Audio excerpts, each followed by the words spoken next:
चर्चारे विधायकों मोटा दरमा जड़े साधारण ओडिया नागरिकों वार्षिक आय ठारू 22 गुणा अधिक दरमा पाइबे विधायक। राज्यर विधायकों दरमा एवं भत्ता 3,45,000 टंका को बढ़िबा परे एभली हिसाब सामना को आसीछि।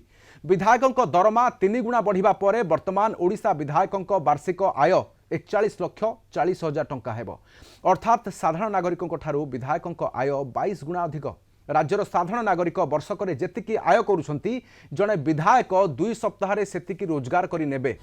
विधायकों मोटा दरमा सेपटे नागरिकों मुंड पिछा आय को नहीं लोके नापसंद करुछंती।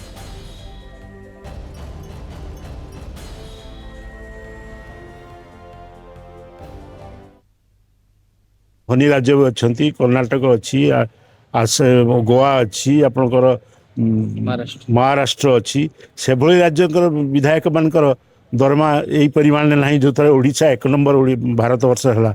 आम राज्य में बहु समस्या अन्य चाकरिया मानक रही पाचिका मानक रही शिक्षक मानक रही बहुत दिन से दाबी करके राजरास्त अटे 100 टका कि 1000 टका बढ़ी पारनी कहना यहाँ ठीक नुहे जो मैंने रास्ता राजरास्त गड़ुंट असुविधा पड़ती से किसी बढ़लानी कि है गोटा सब कौन चलती मुझे बुझीपारे 3.5 गुणा बढ़िया गोटे कि यथार्थ अच्छी धान रेट ठीक बढ़े ठीक पारना भत्ता दे पारना ठीक जेटा प्रतिश्रुति देखिए सरकार को आसते सी पहुँची गला सुरक्षित पेट पाटना कथा देखिले अन्य लोक कथा किसी देखिले ना। विधायक मानकर आवश्यकता से जो भौगोलिक स्थिति कन्स्टिट्युएन्सी एरिया किंबा सेमानकर जो जन कल्याणकारी कार्य से करुचंती किंबा से जो विधायक पदवीर दायी दायित्व से तुलाऊँच तेणु 3 लाख टंका दरमा हवाटा अप्रासंगिक नुहे in comparison to the pay slab in other the platforms in other jobs. I think it is quite just and proper. भत्ता वृद्धि को आम स्वागत करुचु किंतु जो आशातीत वृद्धि को आम निंदा करुचु।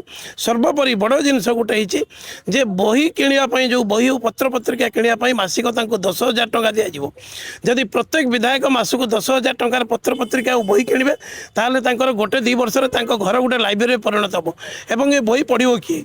सरकार गठन हबार 1.5 वर्ष भितर ए प्रकार निष्पत्ति नबाटा भी स्वाभाविक कथा।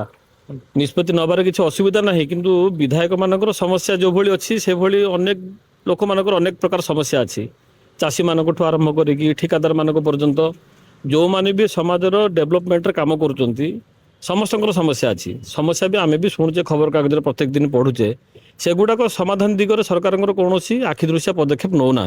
मैक्सिमम 0.5% जोटा कहला लक्ष टका था 1.5 लाख टका भितर दरमा थे भल होता 3 लाख कराटा से भारी लोक बाध्य कारण जेहेतु आम साधारण लोक आमरी कर पैसा से दरमा पाइबे ना तेना आउ तो कौन सरकार कर्तृत्व नहीं जे टंका कल टंका छपे देदेवे तेना आम साधारण लोक टैक्स पैसा दरमा पाइबे निज दरमा बढ़ला टेबुल बाड़े हर्षध्वनि भितर ग्रहण कले सबु दल ये केवल सीपीआई वाला बाद दे जन को बाद दे समस्ते जो प्रकार आचरण कले आचरण उच्चारण सब देखिकी आमको लज्जा लगुच।